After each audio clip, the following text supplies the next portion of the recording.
planner. They always put anything about economics right before lunch because nobody will leave. If you put it at the end of the day, everybody takes off. They got to go warm up and pick up some sausage or do something, you know. But anyway, good to be here. I'm Steve Metzger. I'm Farm Business Management Instructor at Carrington, office at the Research Extension Center there. And I've had the pleasure of working with Vern for many years. We got involved in the bison industry back in, I first started working with them back in about '93. 4 or 5 of the producers I worked with had bison herds, and we recorded all of their farm data, all of their bison data, their feeding expenses, everything, just like you did any other enterprise on the farm. And once we were developing a 4 or 5 year database. Bad news back years ago, bison profits in the past few years were gone over the hill. I used this slide back about 10 years ago in a presentation.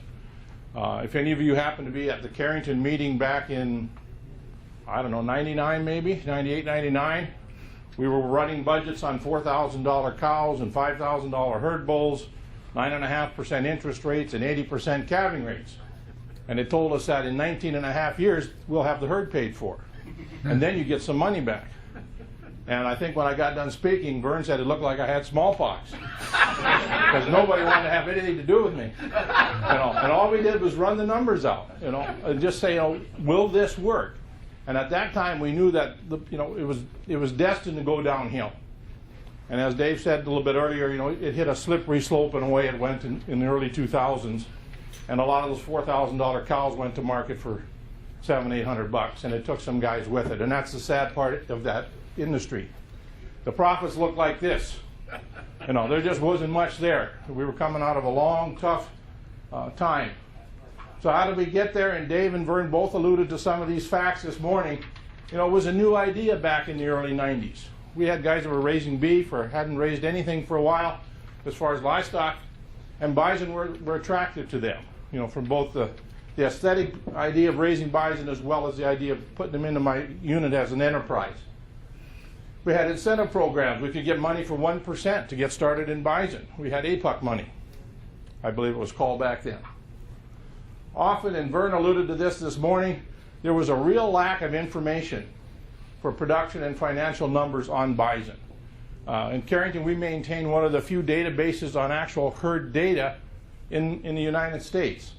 I can still remember getting calls. One day I got one from INS out of New Mexico because they wanted some bison numbers because they were trying to export a guy because he had a green card and he had a bison herd and his bison were losing money every year.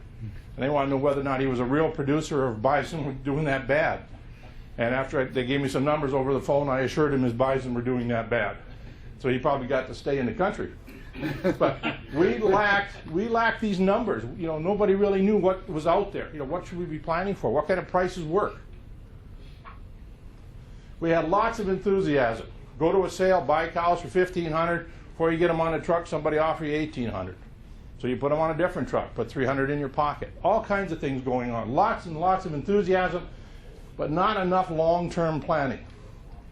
And the biggest thing that really hurt the industry back then, not enough attention to supply and demand forces in the marketplace.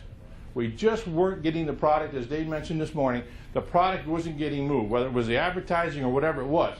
But enough people weren't consuming the bison. So we build a freezer, we put some more in, we build another freezer, we put some more in. But we kept paying $240 or whatever it was for the carcass. And then all at once somebody said, well, that's 4 or 5 year old meat in there, what are we going to do with that? And the lender said, well, you know, you've got an operating note that's 4 years old, you got to pay me. And all at once we started liquidating bison herds, and we even liquidated entire farms and ranches. The good news today is that bison are back. And I think, you know, if we can keep this slow, steady crawl that we're on today, you know, and I know the last 2-3 years seems like a pretty steady upward climb, but this is a nice plateau where we're at today. Okay, and we'll look at some numbers here in just a few minutes, you know, as far as what it looks like. I put this together with the idea of a lot of new producers in mind, and I know I see a lot of old herd bulls out here today, so I don't know how many of you, you butted heads with your lender, I'm sure, over time. But what does a lender need if you're going into the bison business? If you want to get really fancy, he'd like a basic business plan. I'm going to go through these rather quickly, which would include a description of your operation, your goals and objectives, your ownership structure. Who owns the bison? Okay?